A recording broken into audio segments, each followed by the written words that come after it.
You know, so you can find Zhou, the incoming president, you know, whose KMTs from that party was dumping on religion since 1911, right? But he goes to temples and burns incense because this is how you mobilize votes. You know, so that is kind of obvious what was going on there in Taiwan. But China too has opened up. China too has opened up, not in the same way. So it's not democratic. They're not running for office. You know, that's not what's happening. The only regular elections are these village committee elections, and not only is that not a very important level of government, but that's not the level. That's not the level where you would need to be going to temples anyway. It's not the level that would drive this. But rather, China has simply decided, as a matter of policy, to open up more free space for people, as long as it's not political space.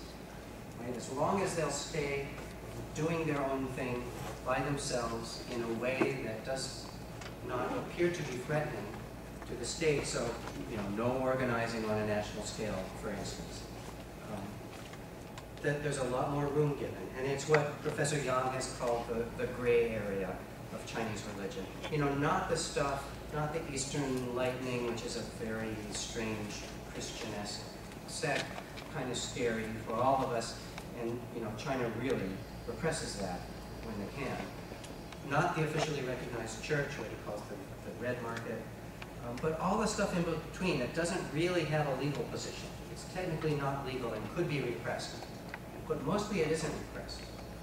You know, so we talk about the underground church, for instance, right? It's not underground, or most of it's not underground. So, you know, you get the big new building, the congregation of 400. The officials think you know, anybody thinks the officials don't know about this? Of course they know about this. It's completely above ground. It's just not legal, right? But it's allowed. And the same, all these temples, all these village temples that you now see all over China, there's no legal basis for them. But in many areas, the cadres are willing to look the other way.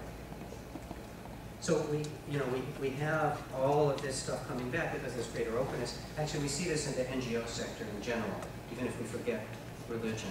As soon as Taiwan democratizes, there's this huge boom in NGOs.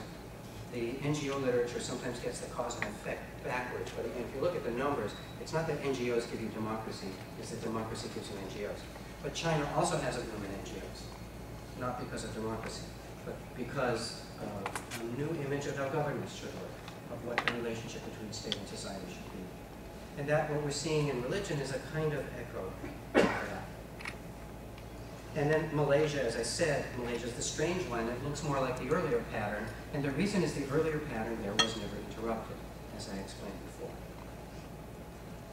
So let me conclude. Surely it's time, yes.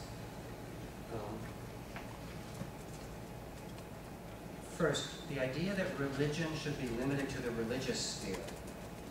That was a particular product of a half a century of secularizing states, in Taiwan and in China, both.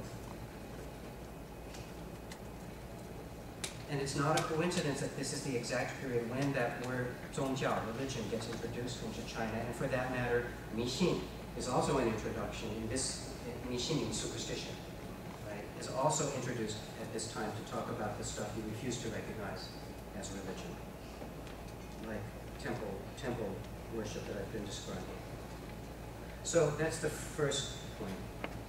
The second point was the globalization one that I want to stress. The way it flows in really complex ways. That it's not a simple top-to-bottom process, but it's often reworked and often must be reworked in local nodes before it gets anywhere. And that we get very interesting ironies like the spread back out again of Buddhism to the rest of the world, indirectly inspired by the Christians, but really reworked in Taiwan. And at the same time, we get the Christians themselves who then respond to the Buddhists.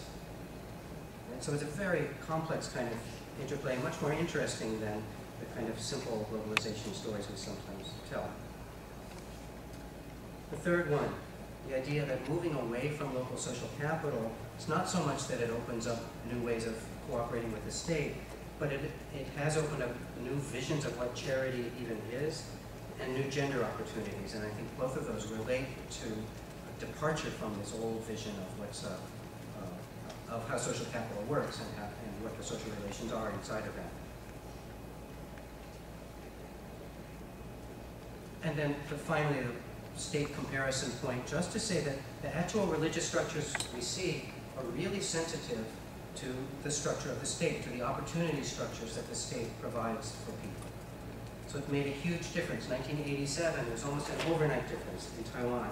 China, it's been much more gradual, but we really can see a transformation in the religious landscape in China. Not just the increase that those of us who work on religion have been kind of waving our hands saying, look, look, look, why isn't anybody paying attention? But in exactly what religion is doing, even that is being transformed as we watch in China. And those were the points I wanted to make out of what I talked about. I wanted to add a coda conclusion, just because this is the occasion that it is. Partly, it was to say what I think we all know. There's so much we don't know about religion in China. Not just currently, but historically. We have barely begun to scratch the surface of what there is. Even a basic question, so in our work, there's much less temple religion in Changzhou than in Hankai. Well, why? Is it because of economic development in Changzhou? Or is it because maybe 100 years ago, 200 years ago, that already the Buddhists were much stronger, say, in Changzhou than in Hankai, and folk religion was stronger in Hankai? Well, those are both plausible hypotheses. You'd think we'd know enough about a place like China to answer it, but we don't. Even a simple draw a map of where the Christians are in China. It's very tough. It's very tough. You can kind of take a few areas of concentration that we could agree on, but beyond that, we're confused. Where are the areas that are old Christian, and what are the areas